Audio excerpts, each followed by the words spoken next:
जय हिंद, जय भारत। कर्मचारी, पेंशनर्स और फैमिली पेंशनर्स की वेलफेयर से जुड़ी जानकारियों के साथ मैं रीना सुथार आप सभी का स्वागत करती हूँ। आज के इस वीडियो की शुरुआत करते हुए बात सबसे पहले उन टॉपिक की जिसकी जानकारी लेकर आज के इस वीडियो में आई हूँ।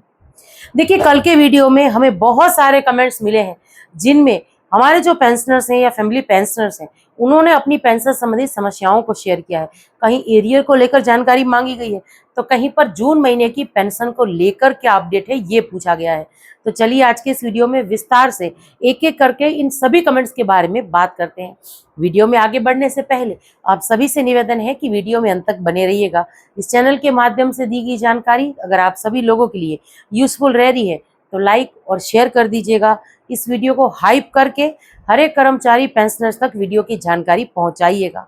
आप चाहें तो चैनल को ज्वाइन कर सकते हैं, लेकिन अगर सब्सक्राइब नहीं किया है जल्दी से पहले चैनल को सब्सक्राइब कर दीजिए, नोटिफिकेशन ऑन रखिए, फिर वीडियो को देखना कंटिन्यू करिए। तो इसी के साथ आज के इस वीडियो की शुरुआत कुछ कमेंट्स के साथ करते हैं। पर देखिए, आज के इस वीडियो में आगे बढ़ने से पहले एक रिक्वेस्ट करती हूँ कि आप सभी से मेरा निवेदन है कि आप जो कमेंट्स करते हैं पेंशन संबंधी समस्याओं को लेकर, तो जो हमारे लेटेस्ट वीडियो है उसी पर करिए।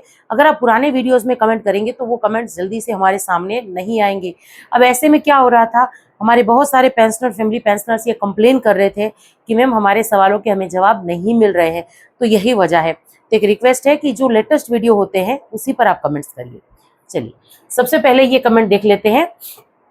एक लिख रहे हैं, सुप्रभात महोदया, आपके चैनल के माध्यम से मैं श्री शिव गोपाल मिश्रा जी और सभी यूनियनों से एक बिंदु पर स्पष्ट रूप से विचार करने का अनुरोध करता हूं। कर्मचारियों के 18 महीनों के डीए-डीआर बकाया के लिए आप सभी माननीय सर्वोच्च न्यायालय में याचिका क्यों नहीं दायर करते, जबकि ये मामला लगभग 6 वर्षों से लंबित है और सरकार ने बार बार और स्पष्ट रूप से कर्मचारियों के इस उचित धन को जारी करने से इनकार कर दिया है। पश्चिम बंगाल सरकार बनाम राज्य कर्मचारी मामले में माननीय सर्वोच्च न्यायालय ने पश्चिम बंगाल सरकार को राज्य कर्मचारियों को बकाया डीए-डीआर का भुगतान जो है करने का निर्देश दिया था, यह देखते हुए कि वित्तीय बाधाएं कानूनी रूप से अनिवार्य लाभों को रोकने का औचित्य नहीं ठहरा सकती। आपके सकारात्मक उत्तर की प्रतीक्षा है। धन्यवाद। देखिए सर, आप जो कह रहे हैं कि श्री शिव गोपाल मिश्रा जी की बात करें या जो दूसरे यूनियंस है उनके जो प्रतिनिधि हैं उनकी बात करें, वो 18 महीनों के डीए-डीआर के एरियर को लेकर सुप्रीम कोर्ट का दरवाजा क्यों नहीं खटका रहे। अगर देखिए, वैसे तो स्पष्ट रूप से इसके बारे में हम कुछ नहीं कह सकते कि वजह क्या हो सकती है, पर एक जो मेन वजह हमारे सामने आ रही है अगर उसके बारे में बात करूं तो देखिए, चाहे श्री शिव गोपाल मिश्रा जी हो चाहे अन्य यूनियंस जो है उनके जो अध्यक्ष वगैरह हैं, अब देखिए उन पर एक बहुत बड़ी जवाबदारी है। अभी हाल फिलहाल की बात करूं तो देश के करोड़ों कर्मचारियों और पेंशनर्स के हित की यानी 8वें वेतन आयोग को लागू कराने की जवाबदारी है। अगर किसी भी सरकार से जो सत्ता में है उनसे काम निकलवाना है, अपने वेलफेयर के मुद्दों को पास करवाना है, तो देखिए उनके सामने दलीलबाजी नहीं चलेगी, बहसबाजी नहीं चलेगी। सरकार के साथ जो काम करता है या जो यूनियंस हैं, इनके जो ये मेंबर्स वगैरह हैं, ये वही जानते हो कि उनको कितनी तकलीफ आती है।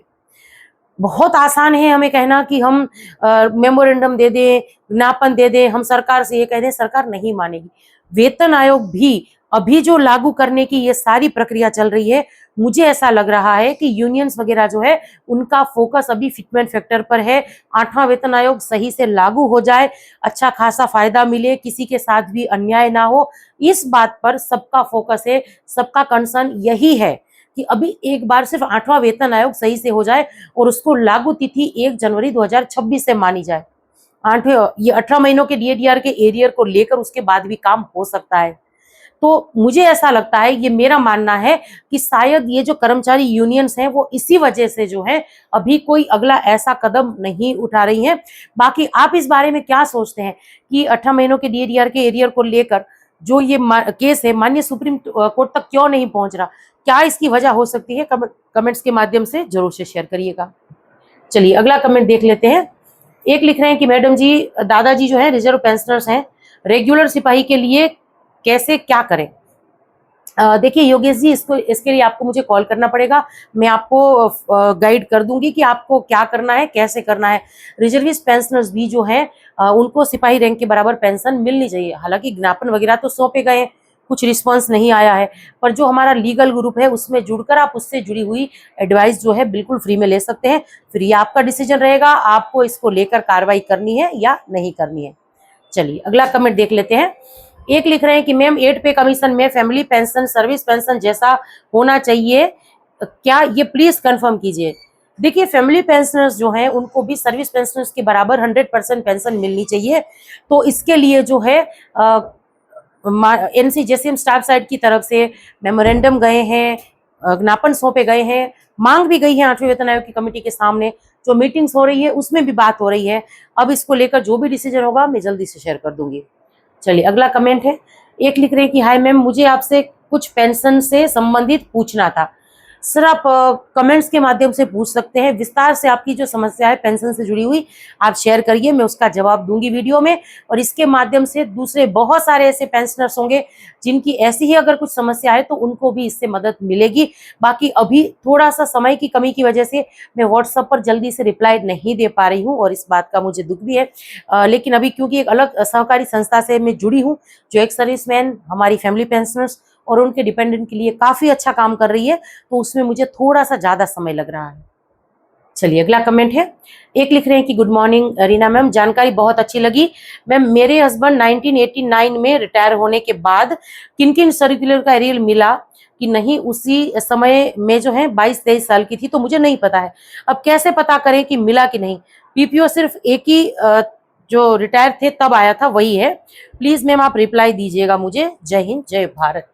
देखिए हमारी फैमिली पेंशनर से मैं कहना चाहती हूँ कि ये काफी कठिन हो जाता है ये कहना कि उस समय के बाद भी जो सर्कुलर्स वगैरह आए हैं उसका लाभ आपको मिला है या नहीं मिला है।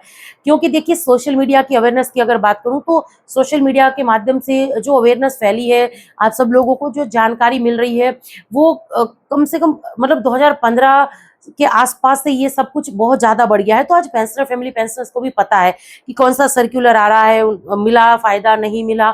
लेकिन उसके पहले की अगर बात करें, जैसे आपने कहा कि ये तो बहुत ज्यादा पुरानी बात है, तो उस समय कौन सा सर्कुलर आया, उसका लाभ मिला न मिला, ये कहना काफी मुश्किल है। लेकिन अगर अभी आपकी पेंशन सही आ रही है तो हो सकता है कि समय समय पर जब रिवीजन हुआ, क्योंकि ये सर्कुलर सारे जो हैं पेंशन में रिवीजन के ही होते हैं, तो अगर आपकी पेंशन अभी तक सही चलती आ रही है तो आपको ये रिवीजन भी जरूर से मिला होगा, लाभ जरूर से मिला होगा। तो अगर पेंशन बढ़ी है तो एरियस वगैरह जो भी डिफरेंस उसका वो भी मिला होगा। अभी 2006 से तो हमें भी पता है कि सर्कुलर 568 है, फिर उसके बाद 420 है, 570 है, OROP 1 का सर्कुलर है, OROP 2 का है। अब ये देख लीजिए कि ये सारे सर्कुलर का लाभ या इसका एरियस आपको मिला या नहीं मिला। इतनी ये ज्यादा पुरानी बात नहीं है, इसके बारे में तो आपको थोड़ा सा नॉलेज होगा ही। बाकी आप आपकी जो बैंक की पासबुक है उसको भी आप अपडेट कराकर देख सकती हैं। चलिए अगला कमेंट है। एक लिख रहे हैं कि सुप्रभात मैम, आपका दिन शुभ हो। मैं कश्मीर से हूँ, मेरी आय 16,000 रुपए है। मुझे पेंशन में कितना रिवीजन और 8 पे कमीशन मिलेगा ये बताइएगा। अब देखिए सर, आपने 16,000 रुपए जो लिखी है ये बेसिक है या पूरी पेंशन है? अगर पूरी पेंशन है, आप डिफेंस से है, तो इतनी पेंशन कम क्यों है? आप दोबारा मुझे कमेंट्स करिए, उस विस्तार से सर्विस के बारे में जानकारी दीजिए, किस विभाग से हैं, डिफेंस से हैं, रेलवे से हैं, क्या मैटर है, ये पूरी जानकारी लिखकर विस्तार से कमेंट करिए ताकि मैं इसका जवाब दे पाऊँ। चलिए अगला कमेंट है। एक लिख रहे हैं कि महोदया कृपया राज्य सरकार के 8वें वेतनमान के बारे में जानकारी दीजिए, मैं असम से हूँ। सर सबसे पहले जैसे कि आपने लिखा आप असम से वीडियोस देख रहे हैं तो मैं आपका बहुत बहुत स्वागत करती हूँ। आज ये बहुत खुशी की बात है कि इस चैनल के साथ हमारे डिफेंस के पेंशनर फैमिली पेंशनर्स तो जुड़े ही हैं, लेकिन राज्य सरकार के भी जो कर्मचारी पेंशनर्स हैं वो भी जुड़े हैं। जो जानकारी हम शेयर करते हैं उनको काफ़ी उपयोगी लग रही है, पसंद आ रही है, लाइक शेयर भी करते हैं। तो देखिए जैसे कि आपने पूछा है कि असम के जो कर्मचारी हैं या पेंशनर्स हैं 8वें वेतन आयोग के बारे में, तो कुछ दिनों पहले का मेरा एक वीडियो है, आपको मेरे चैनल पर आसानी से मिल जाएगा।